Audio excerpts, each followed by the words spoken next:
बिस्मिल्लाहिर्रहमानिर्रहीम। अस्सलाम वालेकुम। वालेकुम अस्सलाम। हमने लास्ट टाइम मुझे जो कुरान मजीद की क्लास पे हुआ है ना, उसके बाद तो मुझे लगता है कि मुझे शक ही रहता है कि क्या किया था। मेरा ख्याल है हमने इग्नोरेंस टू एक्सपोजर के बारे में जर्नल्स शेयर किए थे, और हम इधर से आगे चल रहे हैं। आज I will be introducing you to the stage of from exposure to integration.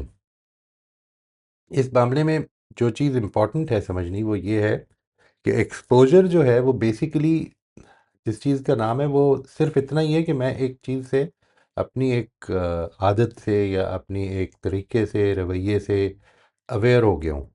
मुझे अंदाज़ा हो गया है कि मैं बहुत ज़्यादा, मिसाल के तौर पर, लोग जब बात कर रहे होते हैं तो इंटरप्ट करता हूँ।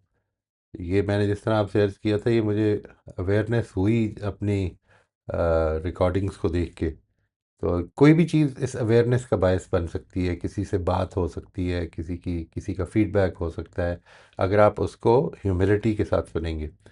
But this awareness is actually not the start of change. Integration असल में जिधर से शुरू हो रही है, यानी इंटीग्रेशन के भी लेवल्स हैं। आप यूँ समझ लें कि एक कॉन्टिन्यूम पे है मामला।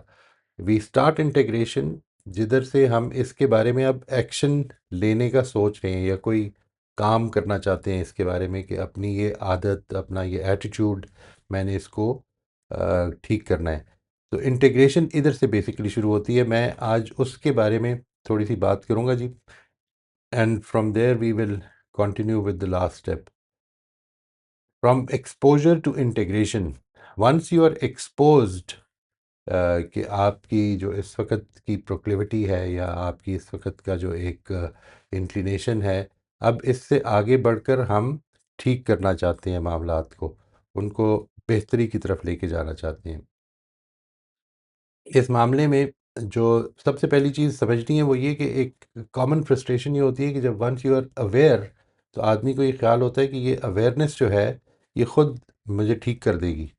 ये मुझे प्रॉब्लम दिख रही है, मैं उससे बारे में बाशऊर हो चुका हूँ, लेकिन कुछ चेंज नहीं हो रहा। मुझे मालूम हो गया है कि I am overly dependent on the environment to support me, लेकिन मैं अभी तक अपने आप को ठीक नहीं कर पा रहा हूँ। सिर्फ इस अवेयरनेस से जो है मामलात ठीक नहीं होंगे। और इसकी क्या वजह है? वही जो हमने पहले बात की थी, मैंने आपके साथ शेयर किया था कि इसमें जो 4 स्टेजेस हैं वो पूरी वो this is the larger journey जिसको आप याद रखेंगे।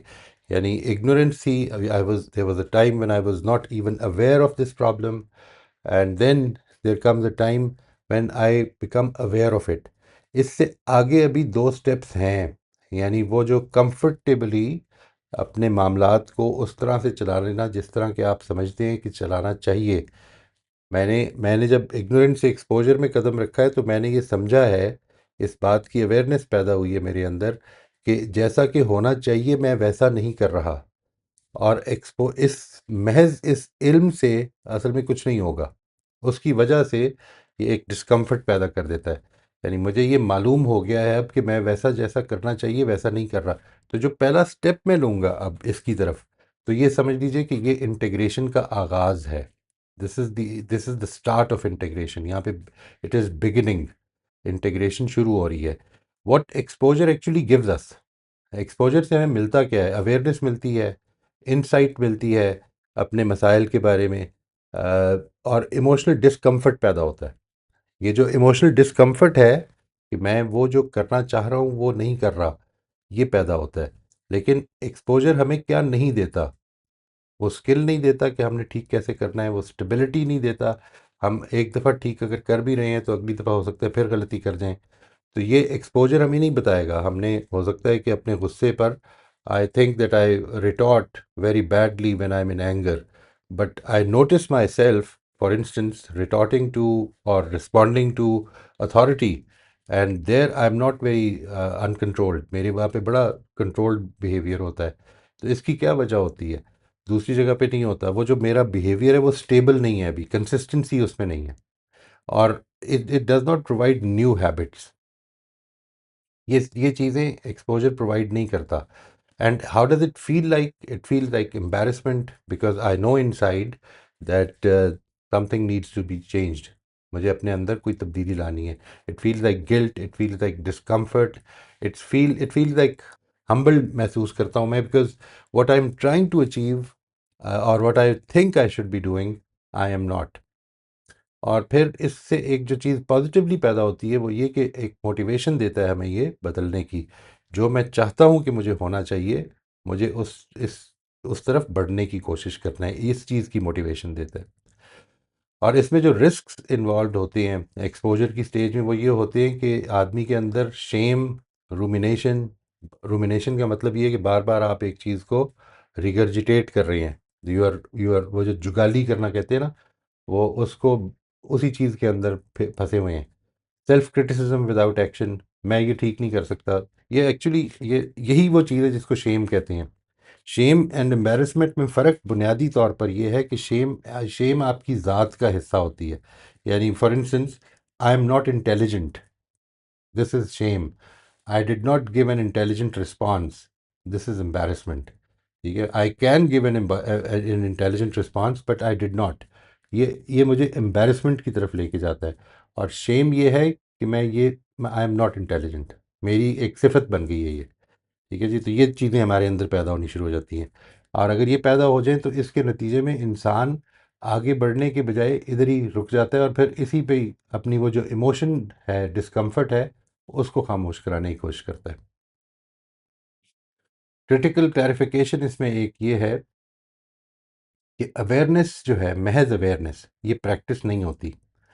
Knowing what went wrong, how you felt, what you should have done, ये चीज़ों के बारे में जानना जो है is not the same as being able to respond differently. आप बहुत सारी जगहों पर हो सकता है एक नई स्किल सीख कर एक डिफरेंट रिस्पॉन्स दे दें, लेकिन अभी जो है वो महज जानना है. अभी हम जो स्टेज पर हैं वो उसको हम कह रहे हैं अवेयरनेस की स्टेज है. और इंटीग्रेशन किस तरह की होती है, how does it feel like when integration feels, यानी जिस वक्त आप इंटीग्रेशन की तरफ आएंगे तो वो क्या हो रहा होगा.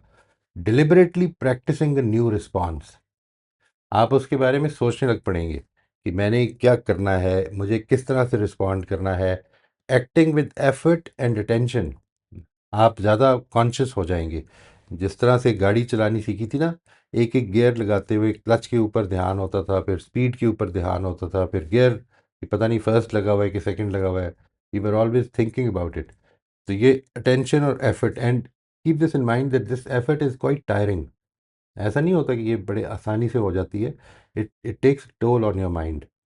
और replacing an old habit step by step, एक एक करके हमने एक नई स्किल सीखनी है, एक एक स्टेप लेके. And what integration feels like, it feels mechanical. मैंने कई दफ़ा लोगों से ये कहा, जिस वक्त ये सजेस्ट किया कि हमें थोड़ा सा इस मामले में सोच लेना चाहिए बिफोर वी रिस्पॉन्ड, तो वे कहते हैं कि आदमी को स्पॉन्टेनिटी बिल्कुल ख़त्म हो जाती है रिलेशनशिप्स में. We should be spontaneous in our relationships. तो अगर गलती हो रही है तो उसको ठीक करने के लिए स्पॉन्टेनिटी का भी टाइम आ जाएगा. But at this moment we have to become more conscious of what we are saying, what we are doing, why am I feeling this way. ये सारी चीज़ें, इट फील्स अननेचुरल. यानी अपनी पुरानी आदत को सामने रखते हुए अगर आप देखेंगे तो ऐसा लगेगा कि ये मैं कुछ अननेचुरल काम कर रहा हूँ, अपने आप को रोक रहा हूँ. स्लो कर देता है ये आदमी को. ये अनइवन मीन्स वही लैक ऑफ कंसिस्टेंसी होती है. मैं कभी तो बड़े आराम से कर लूँगा जो करना चाहिए, और कभी नहीं कर पाऊँगा. एक छोटी सी एग्जांपल इसकी ये है कि इससे पहले जो था, इंटीग्रेशन से पहले इमीडिएट रिएक्शन हो रहा है, इमोशनली हाईजैक हो जाते हैं हम. और ड्यूरिंग इंटीग्रेशन जो है, ये आप समझ लें कि ये वही ड्यूरिंग इंटीग्रेशन का मतलब है कि ये कॉन्टिन्यूम है. यानी आप जिस वक्त बात शुरू हो जाएगी कि अब हमने इंटीग्रेशन शुरू कर दी है, तो इसमें जो स्टेप्स आएंगे वो ये एफर्ट होगी. बेसिकली एक एफर्ट होगी to take a pause, to take a breath, to align your behaviour with your ideal behaviour. आप क्या समझते हैं, how would God want you to respond here. ये सारी चीज़ें जो हैं ये इसमें ज़्यादा कॉन्शियसली आप कर रहे होंगे. And then to choose a response. ये this is how integration starts. इस मामले में जो दोराहा है यानी आपको जिस दोराहे का सामना करना पड़ेगा वो ये है कि अगर तो आप जब ब्लाइंड स्पॉट आपको दिखेगा और आप इस मामले में two you can do one of two things. One is that you spiral into shame, वही बात कि ये मैं नहीं कर सकता, ये मेरे बस की बात नहीं है। और दूसरी चीज़ ये कि you step into practice. If you step into practice, that is where integration starts. Spiraling into shame would mean that you have actually given up. ठीक है जी। अच्छा जी, ये जो the key that allows integration is again, if you remember, मैंने ये गुजारिश की थी कि जो हमारी अवेयरनेस की स्टेज है उसके उसको जो चीज़ अलाउ करती है वो ह्यूमिलिटी है। बिल्कुल वैसे ही इंटीग्रेशन की स्टेज पे भी जो चीज़ हमें अलाउ करती है वो ह्यूमिलिटी है। क्यों? Because integration requires tolerance for mistakes. आपसे गलतियाँ होंगी, आपने फैसला कर लिया कि आइंदा मैंने सोच समझ के रिस्पॉन्ड करना है, लेकिन जब दिन के एंड पे देखेंगे या वाकई के किसी एंड पे देखेंगे तो पता चलेगा कि फिर गलती हो गई। Patience with your self, commit, it will be commitment without having the confidence that you will actually succeed or not. You don't you don't practice because you're confident. You practice because you are totally committed. इस पे जो एक crucial insight है वो ये कि integration is not heroic, it is repetitive, it is ordinary, it happens in small moments. Practices that support integration, सबसे पहले तो ये करना है कि अपना name the specific behaviour you are practising. Let's say you want to take a pause to reconsider the whole situation and respond according to what you think would be the best thing for you. Practice in low stakes situations. आपको अगर महसूस होता है कि जिधर ज़्यादा problem हो जाती है, अभी उधर से शुरू ना करें, ज़रा थोड़ी लो स्टेक सिचुएशन से शुरू करें। मिस्टेक्स को एक्सपेक्ट करें and reflect briefly after the moment. ये क्या हुआ, किस तरह किया, ये not from the perspective of the outcome but from the perspective of your efforts. इसमें जो कंपैशन है उसका बड़ा इंपॉर्टेंट रोल है कि अगर मैं अपने ऊपर हार्शली क्रिटिसिज्म, सेल्फ क्रिटिसिज्म का में मुब्तला हो जाऊंगा तो it freezes learning, it keeps behaviour conscious. मुझे हर वक्त ये कॉन्शियस, और ये जो इंटीग्रेशन से आगे इंटरनलाइजेशन की स्टेज है, इसमें उस बिहेवियर को अनकॉन्शियस में जाना है अभी हमारे। तो अभी हम उसको प्रैक्टिस से कॉन्शियसली प्रैक्टिस कर रहे हैं। Once it becomes a habit, it will go into our unconscious as well. और अगर हम कंपैशनेट शो करेंगे तो उस सूरत में it allows repetition, it allows mistakes. हम गलती हो गई, फिर से ठीक करेंगे इसको, and it supports learning. Integration क्या है और क्या नहीं है? Integration is conscious effort, skill building and practice. Integration is not perfection, consistency and identity. अभी ये आपकी कंसिस्टेंसी में अपने आपका बिहेवियर कंसिस्टेंट नहीं हुआ है, और ये अभी आपकी आइडेंटिटी नहीं बनी है। ये सिर्फ एक कोशिश है जो इस वक्त हम कर रहे हैं। How you know integration has begun? You catch your self mid pattern. जो आप कर रहे हैं अभी, मिसाल के तौर पर जो आदत थी आपकी पुरानी, वो करते करते आपको ख्याल आ जाएगा कि ओहो, यहाँ पे मैं फिर वो कर रहा हूँ। यू पॉज मोर ऑफन, आप रुक जाएंगे। You recover faster after mistakes. गलती होने के बाद you don't start ruminating, you don't start giving up, ये मेरे से नहीं हो सकता, ये बहुत मुश्किल है, इस तरह की बातें नहीं आप अपने आप से कर रहे होते हैं, बल्कि you recover faster after mistakes. इसमें जो जर्नलिंग के प्रॉम्प्ट्स हैं वो ये हैं जी, और ये मैं नेक्स्ट टाइम चाहूँगा कि आप सब लोगों ने, आई होप सब लोगों ने शेयर करने हैं। Number one is what have I become aware of recently that needs practice. मैं इसको अभी आपको ना एक सैम्पल दिखा भी दूंगा ताकि आप उसको सामने रख कर अपने बिहेवियर के हवाले से वो बना लें। What have I become aware of recently that needs practice? What is one small response I am intentionally practicing? Where can I practice this in ordinary life, not in high stakes situation? After practicing, what did I notice about effort, not outcome? मुझे अपनी effort के बारे में, यानी क्या मुझे लग रहा है अभी भी कि उतनी ही एफर्ट लगानी पड़ रही है, या मुझे जल्दी याद आ जाता है, या मुझे पॉज लेने में आसानी हो गई है?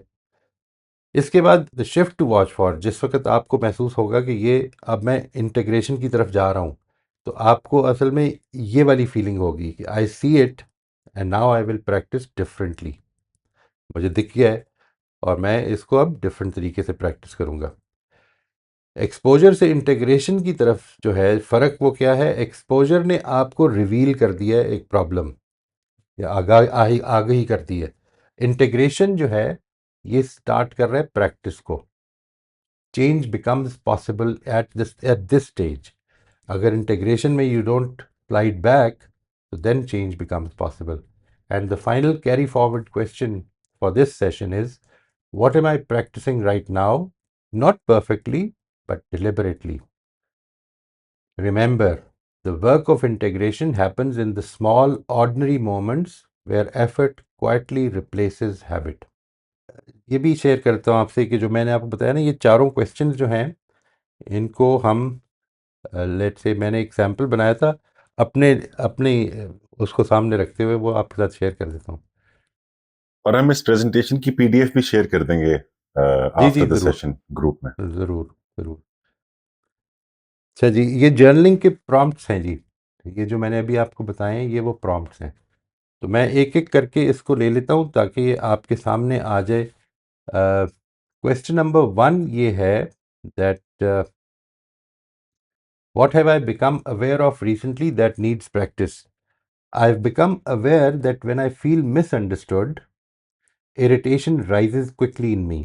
Exposure showed me that I associate being misunderstood with a lack of attention from the listener and therefore with disrespect. जब मैं इसको इस तरह से देख रहा हूँ, तो उसके नतीजे में मेरे अंदर इरिटेशन पैदा हो रही है। This awareness tells me that I need to practice restraints in moments where I feel challenged. ये क्वेश्चन नंबर 1, मैंने इसका सैंपल आपके साथ शेयर इसलिए किया ताकि आपको अपने जो जिस चीज़ पे आप इंटीग्रेशन की कोशिश कर रहे हैं, उसको आप इसको फ्रेम कर सकें उसमें। What is one small specific, ये क्वेश्चन नंबर 2 है जी। Specific response I am intentionally practicing. When irritation arises, I practice pausing rather than reacting. I remind myself that God has not made me responsible for controlling others, only for guarding my response. The pause feels deliberate and effortful, but it gives me enough space to choose restraint. Question number 3 ये है कि where can I practice this in ordinary life? I'm practicing this in everyday conversations, especially with family and friends, where the stakes feel small, but where the pattern repeats often.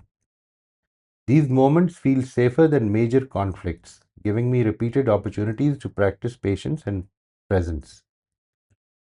And finally, question number 4 जो है वो ये है कि I noticed that the effort itself is question number 4 ये था कि after practicing, what did I notice about effort, not outcome?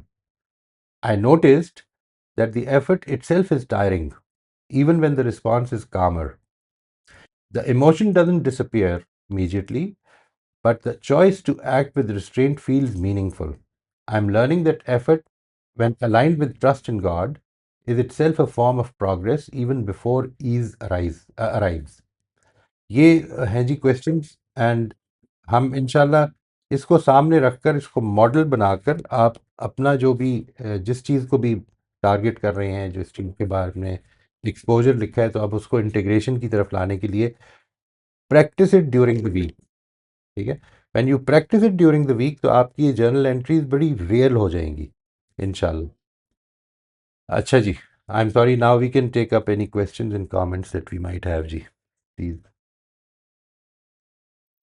Ji, before going towards the questions and comments, एक दो छोटे छोटे कमेंट्स मेरे एंड से ये थे कि ये जो कॉमन फ्रस्ट्रेशन वाली आपने कुछ स्लाइड्स दिखाई, आई थिंक वो बड़ा इंपॉर्टेंट है जहन में रखना। मेरा पर्सनल एक्सपीरियंस इस मामले में ज़ाती तौर पे भी रहा है और देखा भी है मैंने ये बहुत, कि एक्सपोजर के बाद अचानक एक रुकावट महसूस होती है, शेम का एहसास होता है, गिव अप कर जाते हैं, और उसका नतीजा ये निकलता है कि यूजली या तो हम आंख बचाना शुरू कर देते हैं वो जो भी गलती का एहसास हुआ था, या फिर लिमिटिंग बिलीफ्स पैदा हो जाते हैं कि मैं तो हूं ही ऐसा।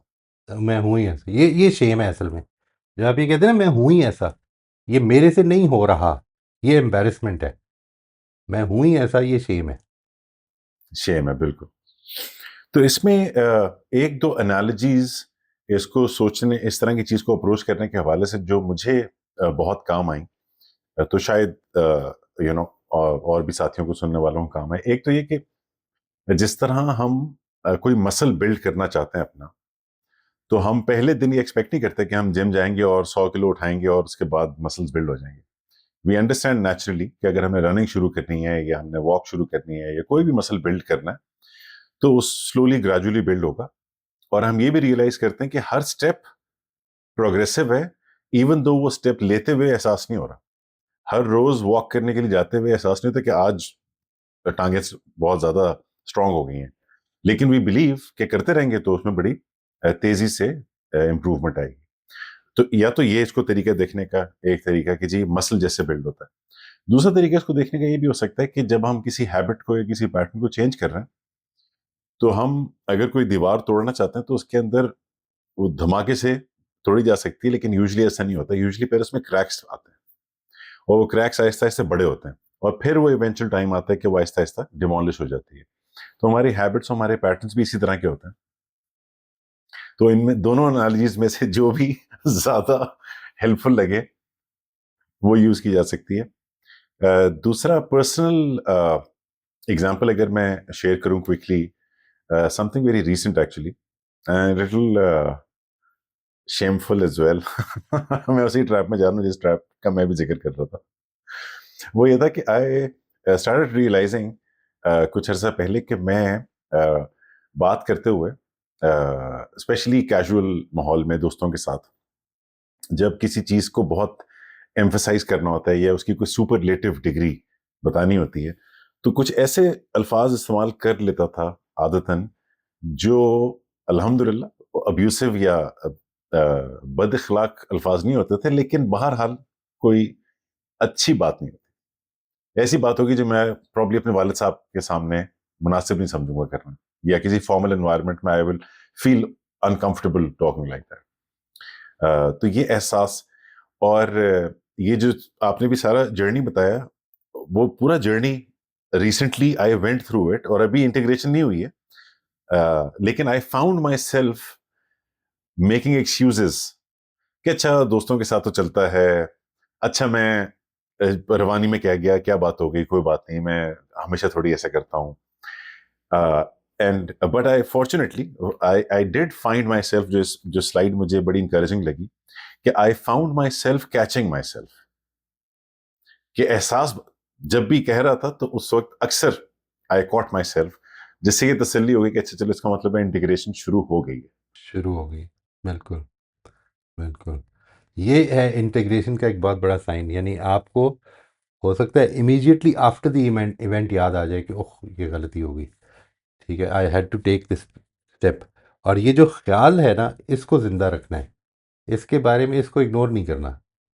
तो इंशाल्लाह आप देखेंगे कि it will start happening, it will start coming before the event, और इनिशियली ड्यूरिंग द इवेंट, और फिर उसके बाद इंशाल्लाह बिफोर द इवेंट भी हो जाएगा। अल्लाह ताला करम करे। आमीन आमीन।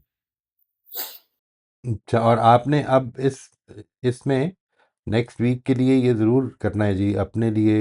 ये जर्नल की जो 4 एंट्रीज़ हैं, ये इनमें से एक एक को लें। मैंने इसीलिए उसके साथ आपको एक एंट्री शेयर भी कर दी है, और ये देखें। और इसमें बेसिक चीज़ जो है, जो आपने नोटिस करनी है, वो ये करनी है कि इस जर्नल में असल बात एफर्ट की हो रही है। इसकी नहीं हो रही कि आप कामयाब हो गए हैं, इसकी नहीं हो रही। इसकी हो रही है कि मैंने क्या किया था, एफर्ट क्या की थी, पॉज लिया था, उसके बाद ये किया था, ये ख्याल किया था, ये सोचा था, यू नो ये this is the thing that you have to journal, and this is the process of integration primarily. जी, अभी हमारे पास क्योंकि कोई और हैंड रेज नहीं है, तो मौके का फायदा उठा के एक और मैं कमेंट अगर शेयर करूं। एक मिथ है, I think it's a myth, वो ये कि जी एक सर्टेन एज के बाद हम अपने पैटर्न्स या हैबिट्स चेंज नहीं कर सकते,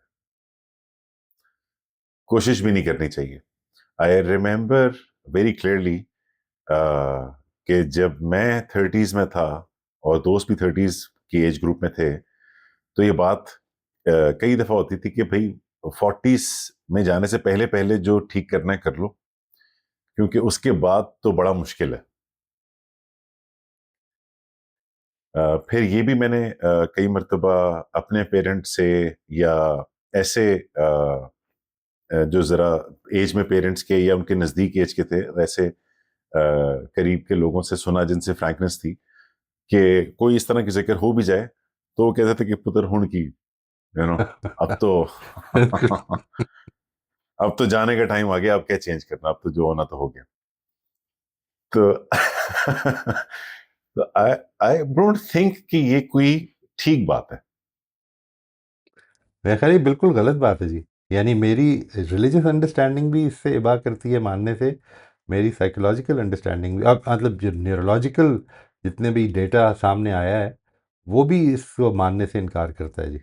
इंसान के अंदर जो न्यूरोप्लास्टिसिटी है वो उसकी कॉन्शियस लाइफ तक जारी रहती है।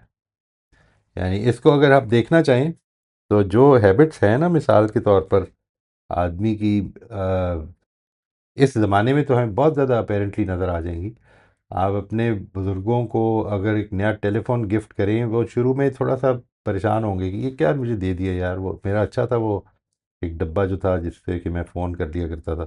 तो आप the next time you will visit them you will see that they are easily using it. तो वो न्यूरोप्लास्टिसिटी जो इस तरह की हैबिट्स हैं, या आप नया एक रिमोट कंट्रोल ला के दे तो कहीं शुरू में वो they will refuse to use it, नहीं नहीं ये मैं नहीं यूज़ कर सकता, and then soon they will be using it and using it very easily. तो ये हमारी अंदर ये एबिलिटी है, हम अगर प्रैक्टिस करें उसको गिव अप ना करें तो हम ये कर सकते हैं, और इसमें कोई एज लिमिट नहीं है जी। अलबत्ता होता क्या है, मैं वो अर्ज करता हूँ आपसे, एक क्लीन क्लीन स्लेट स्लेट पे लिखना इतना मुश्किल नहीं होता जितना ब्लैक बोर्ड को साफ करके फिर से लिखना होता है, और साफ होता नहीं है वो। और साफ करने के अंदर खुद एक एक एफर्ट चाहिए। तो वो एफर्ट देने से हम गुरेज कर जाते हैं, हम हमारा ये ख्याल होता है बेसिकली वो एक शेम है जो इस तरह नमूदार होती है। यानी वो शेम बन जाती है, वो embarrassment, failure, we internalize that as a part of our inability, and as soon as you internalize something as a part of your inability, वो शेम है फिर। आप ये समझ लेते हैं कि मैं, शेम की सूरत में नमूदार नहीं होती, कई दफ़ा आदमी उसको एक ऐसा एक्सक्यूज़ बना देता है कि वो खुद एक जस्टिफिकेशन बन जाती है। और ये है सामने ही है। जब हम 20-22 बरस के थे उस वक़्त ये पता चला था कि ये जो ज़िंदगी है ना, ये बस 22 साल तक आदमी जो बनना होता है बन चुका होता है टोटली। और फिर जब आई रीच्ड 40 तो ये सारी चीज़ें जो सामने आई, इससे पता चला कि नहीं ये ज़िम्मेदारी अभी ख़त्म नहीं हुई है, ये तो अभी जारी है। और दूसरी चीज़ जो मैंने बताया आपको कि रिलीजियस अंडरस्टैंडिंग भी यही है मेरी। रिलीजियस अंडरस्टैंडिंग ये है कि जब तक इंसान ज़िंदा है उसकी आजमाइश है। आजमाइश पत्थरों की नहीं ली जाती। इसका मतलब है इंसान अगर चाहे तो अच्छा कर सकता है, अगर वो आज तक नहीं कर कर सका तो आज कर सकता है, ठीक काम कर सकता है। बेशक, बेशक। रिलीजियस कॉन्टेक्स्ट में तो मोहित साहब ये भी इंटरेस्टिंग फैक्ट है कि आई थिंक बेशतर अंबिया को जिनका हमें पता है वो नबूवत या रिसालत मिली ही 40s में। तो सबसे बड़ी चेंज उनकी लाइफ में जहां उनको अपने बिहेवियर, अपने एटीट्यूड्स को कंप्लीटली चेंज करना था, वो आया ही तब उनके ऊपर जब वो 40s में एंटर हो रहे थे। Right, right, right. Not that कि ये कोई केस इन पॉइंट है, but it's an interesting example to look at कि ये मिथ जो है वो प्रॉब्ली होल्ड नहीं करती। जी जी। आई मैं तो इसको बिल्कुल ठीक नहीं समझता जी। यानी there is no age where you have become incapacitated to make make your life better. True. करते हैं, मतलब आप ये करके देखिएगा, एक आदमी जो है बड़ी मुश्किल में है, उसको जॉब मिल गई है, let's say at the age of 55 उसको जॉब मिल गई है। आदत थी उसके लेट जागने सोने की, और बड़ा देर से जागने की। तो अपनी आदत को मॉडिफाई करता है, अपनी मजबूरी की वजह से करता है। वो मजबूरी शॉर्ट टर्म है ना, इमीडिएट रिजल्ट्स आ जाएंगे उसके।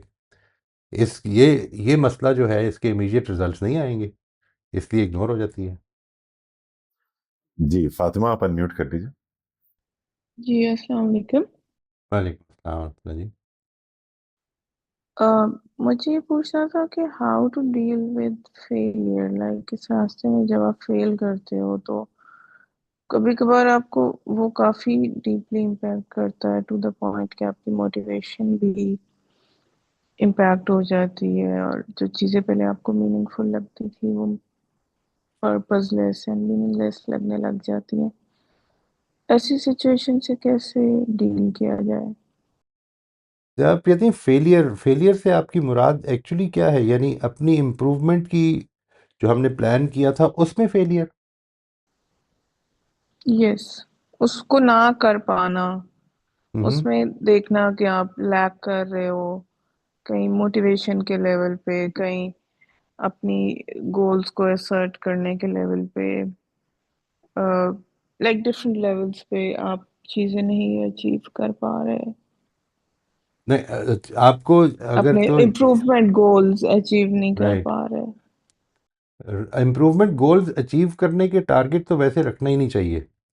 रखना ही ये चाहिए कि मैंने इसके लिए एफर्ट को अपना टारगेट करना है, मैंने इसकी एफर्ट नहीं छोड़नी, और उसको समझना चाहिए कि क्यों करना है। Your answer to the question why, why do you want to do it, go back to the drawing board and find out कि वो वाई क्या था मेरा। और अगर वो वाई उस वक्त था तो अब क्यों नहीं है, एक बात number one. Number two, effort को मैंने टारगेट किया था, आउटकम को तो किया ही नहीं था। और अगर एफर्ट मेरा टारगेट था तो आज भी होना चाहिए। आउटकम फेलियर तो मैंने आउटकम से जज करनी है ना, कि ये हो गया, ये मैंने अचीव कर लिया, ठीक है। नहीं, मैंने इसको नहीं देखना अभी, मैंने ये देखना है कि मैंने एफर्ट की है, एफर्ट में क्या कमी हुई है, वापस उसकी तरफ आ जाएं। स्टार्ट थिंकिंग अबाउट इट कि क्या मैं किस स्टेज पे गलती हो गई, because this is the only thing that you can control. किस दिन ये अचीवमेंट होगी, किस दिन नहीं होगी, this is not in your control. तो दोनों दोनों चीज़ें करनी है। एक तो ये करना है कि उस वाई को फिर से देखें कि क्या वो वाई आज भी है मेरे लिए, ख़त्म तो नहीं हो गया, नंबर एक। नंबर दो ये कि मैं, मेरा जो फोकस है वो अचीवमेंट पर हो गया, ना कि एफर्ट पर, जबकि होना ये एफर्ट पर चाहिए था। ये दोनों चीज़ें अगर आपकी वापस अलाइन हो जाएंगी तो इंशाल्लाह उसमें कोई कमी नहीं आएगी। वो तो एक नया चैलेंज बन गया ना, ज़िंदगी के एडवेंचर्स को तो एंजॉय करना है, एक नया चैलेंज बन गया है। सही है कि वो उसको दोबारा से अलाइन करना है, मे बी कि राइट, वो कहीं लॉस्ट हो गई थोड़ी सी चीजें। Right, right. Your why, especially your why, यानी आपका जो मैंने क्यों अच्छा होना है, मैंने क्यों आइंदा से सच बोलना है, ये जो वाई है इसको या तो मैं फरामोश कर दिया, और या फिर ये कि इस मुश्किल ने मुझे इतना डिस्करेज कर दिया है कि मैं अब सच नहीं बोल सकता।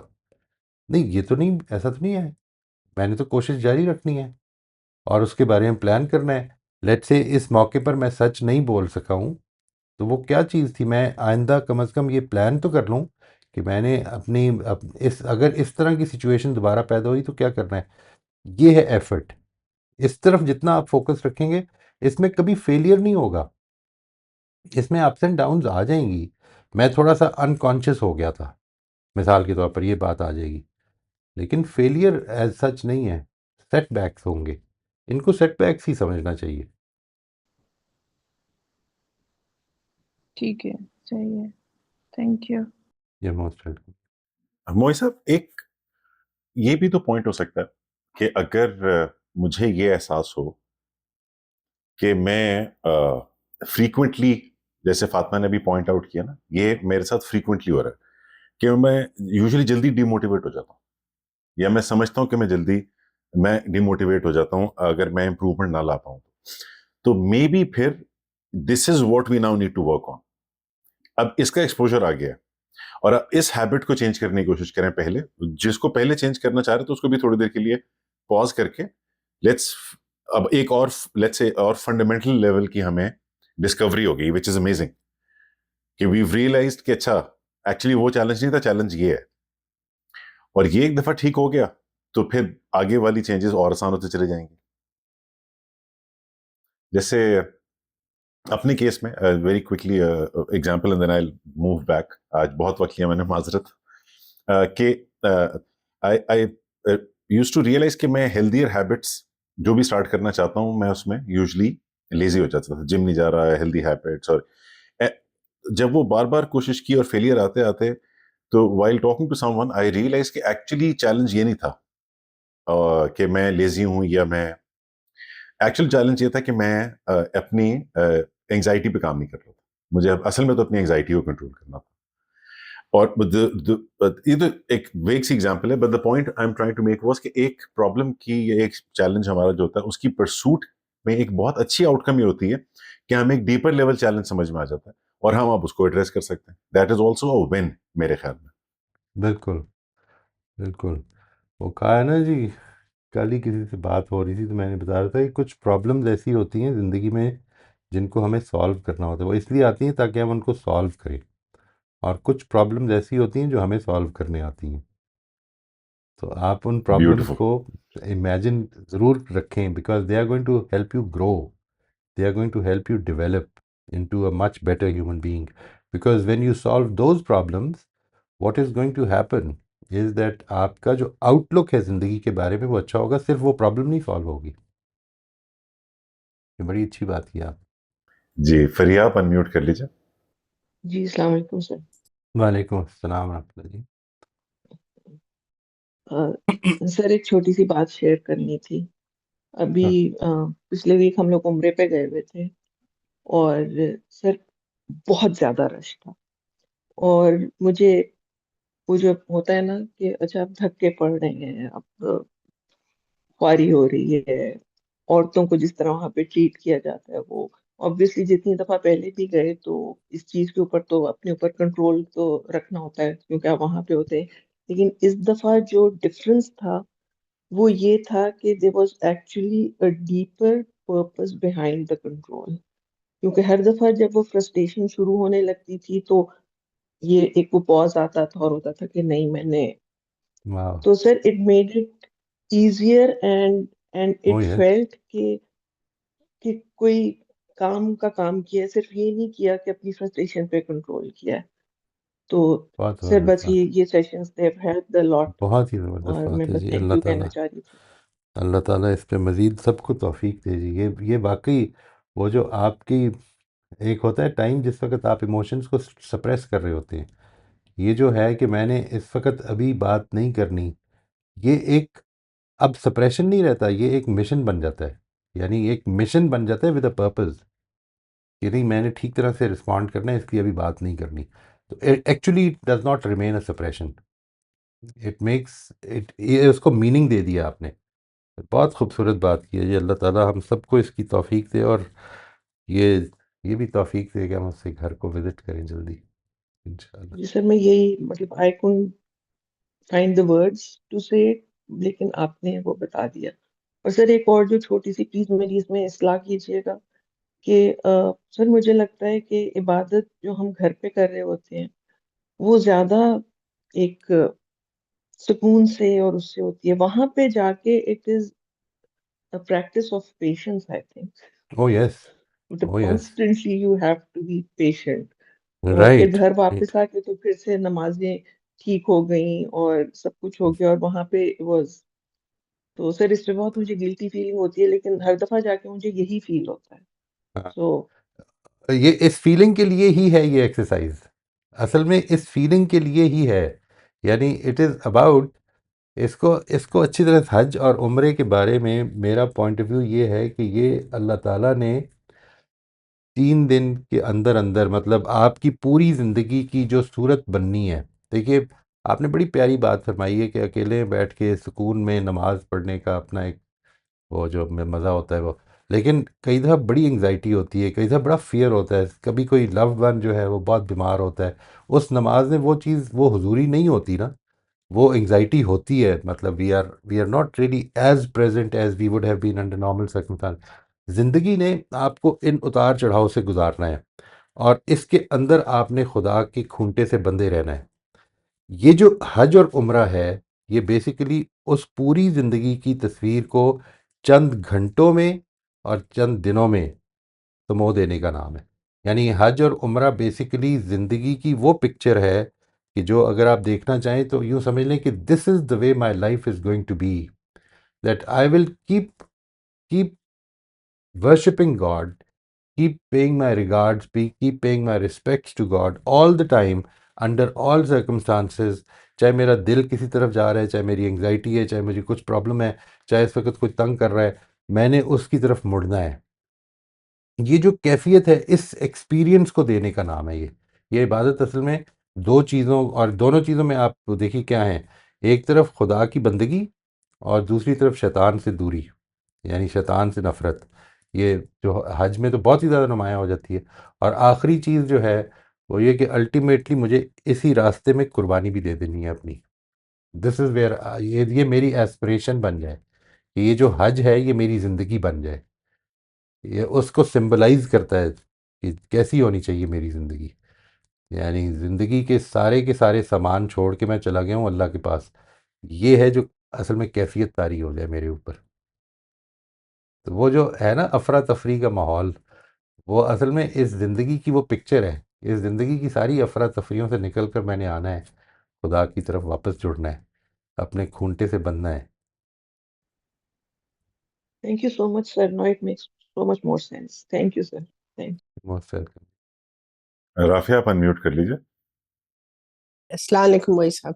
वालेकुम अस्सलाम। चलिए।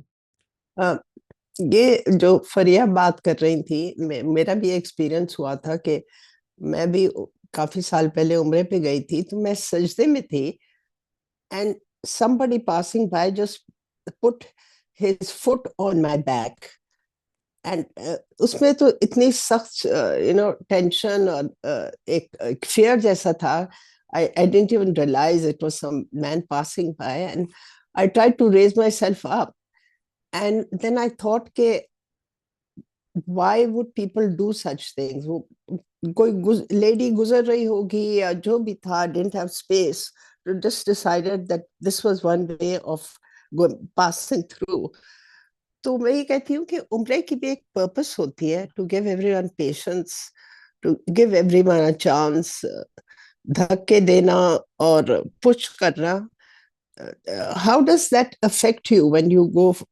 आप तो अल्लाह के घर गए हुए हैं, जी। how does one look back on it and realize कि डिलिबरेट हो या ना हो, कंसिडरेशन नहीं वहां रहती। मैंने देखा जब राइट इतने सारे राइट लोग हो। Right right.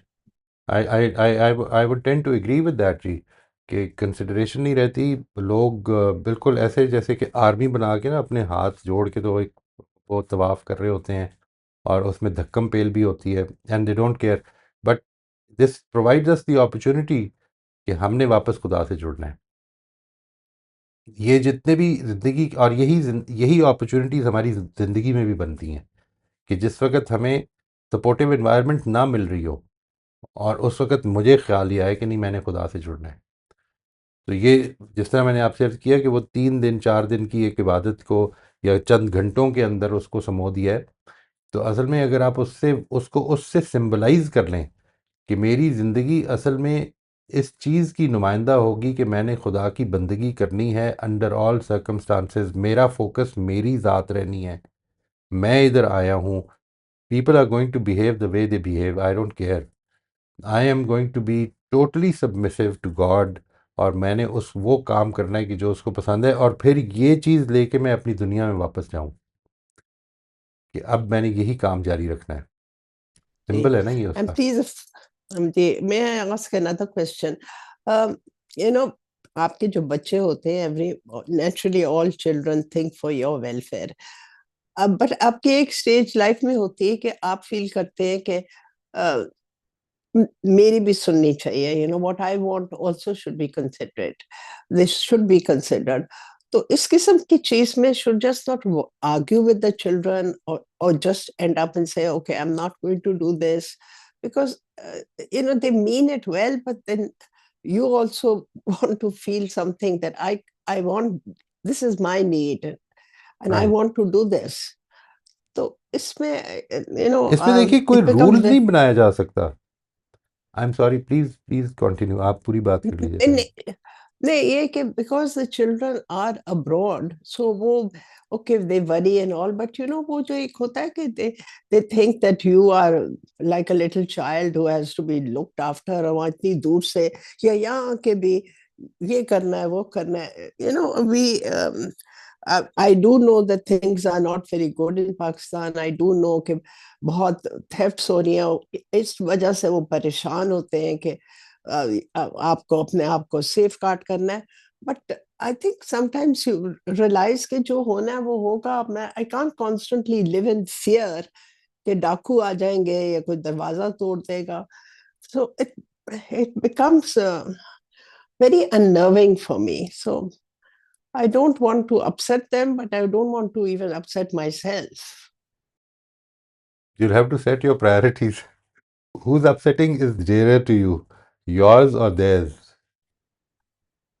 नहीं, I mean, असल में तो ये तो you are being pulled by both hands.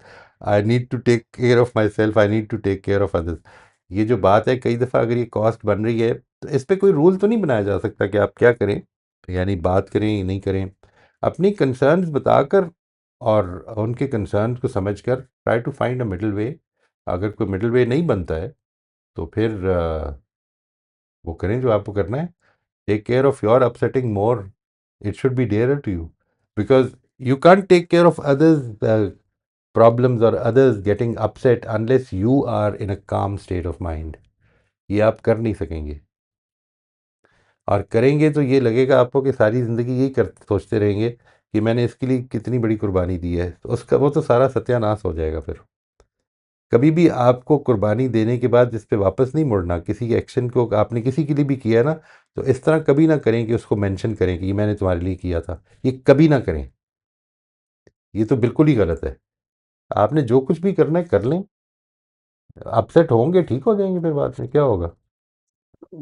and one अगर should आप not argue back कि जी वो कहते ये हैं डिपेंड देखिए करता है, मैं हालात ये के कह रहा देख। हूँ, इस पे रूल्स नहीं बनाए जा सकते। ये डिपेंड करता है कि क्या आपका पास्ट का एक्सपीरियंस कैसा रहा है, कैसे ताल्लुकात हैं।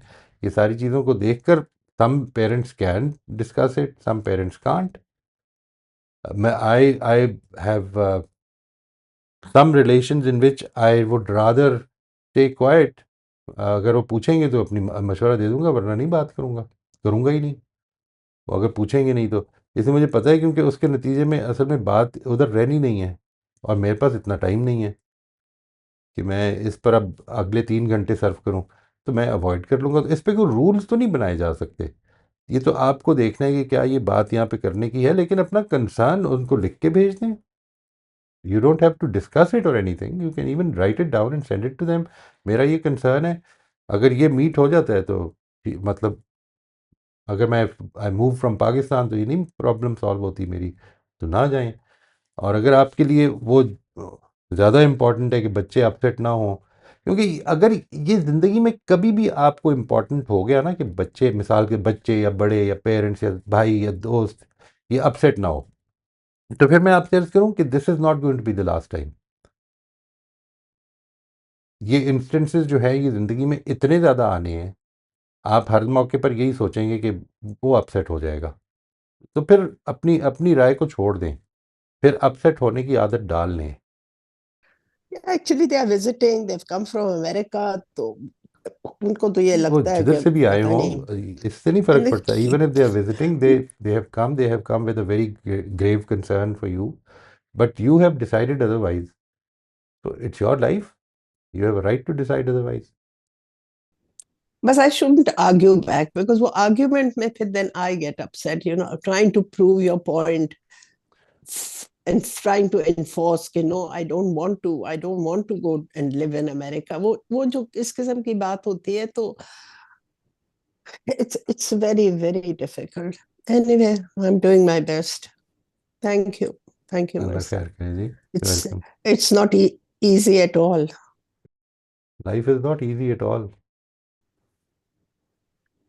I know. Okay, thanks. Thank you. जी हम आखिरी 2 मिनट में एंटर हो गए. शबाना आप अनम्यूट कर लीजिए. हाँ जी, अस्सलाम वालेकुम। वालेकुम अस्सलाम वरहमतुल्लाह जी. ये जो पिछली दफा का टॉपिक था फ्रॉम इग्नोरेंस टू एक्सपोजर और फ्रॉम एक्सपोजर टू इंटीग्रेशन में अपना इस वीक में होने वाला एक वाकया, एक हैपनिंग शेयर करनी है।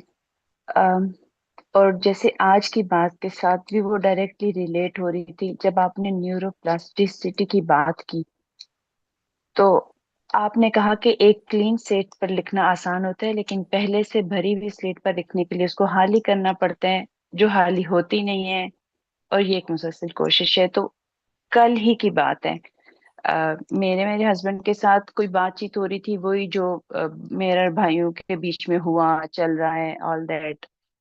तो उन्होंने कहा कि अभी भी आपके सामने जिक्र हो तो आप गुस्से में आ जाती हैं, उस चीज का कोई भी हवाले से तो आप इरिटेट हो जाती हैं।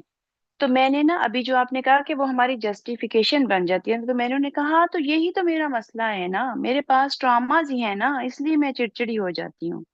लेकिन आगे क्या हुआ, अल्हम्दुलिल्लाह 1-2 सेकंड के बाद मेरे अनकॉन्शियस माइंड ने मुझे ये सजेशन दी, और मैंने ये मुंह से बोला एग्जैक्टली। मैंने लगा हाँ, मुझे लगता था कि मेरा पास्ट मुझे डिटरमिन कर दिया, लेकिन अब जब मैं अपने इरेशनल कोर बिलीफ को क्वेश्चन कर रही हूँ कि मेरा पास्ट डिटरमिन नहीं कर सकता मुझे, तो मुझे लग रहा है कि still I have the choice to learn कि अब मैंने कैसे बिहेव करना है, कि अल्लाह मुझसे क्या चाहता है। लेकिन ये मुश्किल बड़ी मुझे पेश आ रही है, ये मैंने एक्सेप्ट किया। और फिर इस पर उन्होंने भी मुझे कहा हाँ, मैं देख रहा हूँ आप कोशिश करती हैं, लेकिन फिर आप परेशान हो जाती हैं। तो फिर मैंने कहा जी, ये अल्लाह की मदद से और आपकी मदद से और जिन कॉन्वर्सेशंस का मैं हिस्सा बनने की कोशिश कर रही हूँ, तो मुझे लगता है कि बेहतरी हो रही है।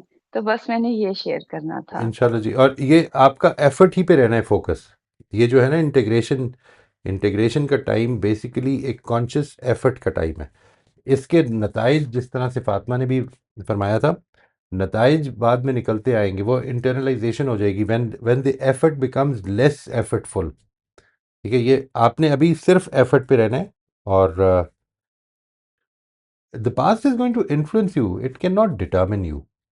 ये तो हमेशा के लिए याद रखें, यस, हमेशा के पहले लिए ना, याद हाँ, रखें. पहले मैंने कहा था कि बस अब ये ट्रॉमास हो गए हैं, अब मैं गुस्सा करती हूँ, अब ऐसे ऐसे ही हूँ मैं। लेकिन अब अल्लाह का शुक्र है कि वो फ्रेज अनकॉन्शियस में चेंज हो रहा है, बार बार ये बातें सुनने और करने की वजह से। और एक और बात कि कल जो आपका आर्टिकल आया था ना, every step still belongs to you, तो ये बहुत ज्यादा रिलेट कर रहा है ये अभी इग्नोरेंस टू एक्सपोयर और एक्सपोयर टू इंटीग्रेशन में। कि जी. जैसे मैं अपनी बात करेंगे, मैं गिरती हूँ और फिर मैं सोचती हूँ कि नहीं, मैंने अच्छा सोचना है, मैंने अच्छा बोलना है, मैंने अच्छा करना है। और कल परसों से एक चीज वो मैं अपने आप को बार बार रिमाइंड कर रही हूँ कि जो बात सोचने के लायक नहीं वो बात करने के लायक नहीं, तो जो बहुत बात अच्छी बात. करने के लायक नहीं वो बात सोचने के लायक नहीं। तो बस ना, ये जैसे आपने कहा था ना, थॉट से शुरू होते हैं, तो यस, थॉट्स से शुरू होता है। थॉट्स पे काम करने से मुझे मदद मिल रही है अल्हम्दुलिल्लाह। थॉट्स फिर भटकती हैं, लेकिन फिर हमारी बातचीत होती है, फिर वो वापस आती हैं। इस तरह चल रहा है। मैंने बस अपनी स्ट्रगल शेयर माशाल्लाह जी. करनी थी बिकम आपसे, वेरी और क्या कॉन्शियस ऑफ इट कहना था। कि आपकी जो थॉट है, जो जो परेशानी है, जो जो कुछ तंग कर रहा है, can you do anything about it. Focus एकदम उधर लेके जाना है जितनी जल्दी हो सके. As soon as you feel discomfort in your emotions, think about it कि मेरे जहन पे क्या है, क्या मैं इसके बारे में कुछ कर सकता हूँ. अब मैंने सोचना है इसके बारे में कि मैंने इसके बारे में क्या करना है. ये नहीं सोचना कि ये प्रॉब्लम कैसे सॉल्व हो. प्रॉब्लम सॉल्व करना मेरा काम नहीं है. मेरा काम सिर्फ अपना अगला स्टेप डिटर्मिन करना है. प्रॉब्लम सॉल्व अल्लाह ताला कर देगा. जी सर, ये जो आप आर्टिकल लिखते हैं ना, इनमें ना ये सब चीजें ना समा पोक के 2 मिनट में जब पढ़ लेते हैं, मतलब मैं अपना अगेन अपनी बात करूंगी कि वो यूं ऐसे होता है कि एक रिफ्रेशर या रिवाइज हो जाते, जैसे हम स्कूल में पढ़े होते थे, रिवीजन करते थे, तो पूरे चैप्टर के हम बुलेट्स बना लेते थे। तो ये मेरे साथ ये हो रहा है कम से कम। और चलें, अच्छा मुझे है एक जी. और भी थॉट आ रही थी कि इनको जैसे लाइक इस गुफ्तगू में हिस्सा लेने वाले हम सब, अगेन मैं अपनी बात करूंगी, जिस तरह रिलेट कर पा रहे हैं और समझ पा रहे हैं ना, शायद कोई और इन आर्टिकल्स से उस तरह खुद को नहीं रिलेट कर पाए या समझ पाए या इंटरनलाइज कर पाए। ये मेरा ख्याल है। अगर मैं ये पहले पढ़ती ना, टू बी वेरी ऑनेस्ट, तो मुझे लगता क्या स्लीक सादा सीधा सादा एक आर्टिकल है, कुछ भी इसमें बात तो नहीं है नहीं। लेकिन अब यूं लग रहा है, I am discovering for the first time. Right तो right. That's all. Thank you thank so you very much much. जी, थैंक यू। बहुत शुक्रिया, बहुत शुक्रिया जी। जी हमारा आज का वक्त खत्म हो गया मोहित साहब, बहुत बहुत शुक्रिया। बहुत शुक्रिया जी। अस्सलाम वालेकुम। अस्सलाम वालेकुम।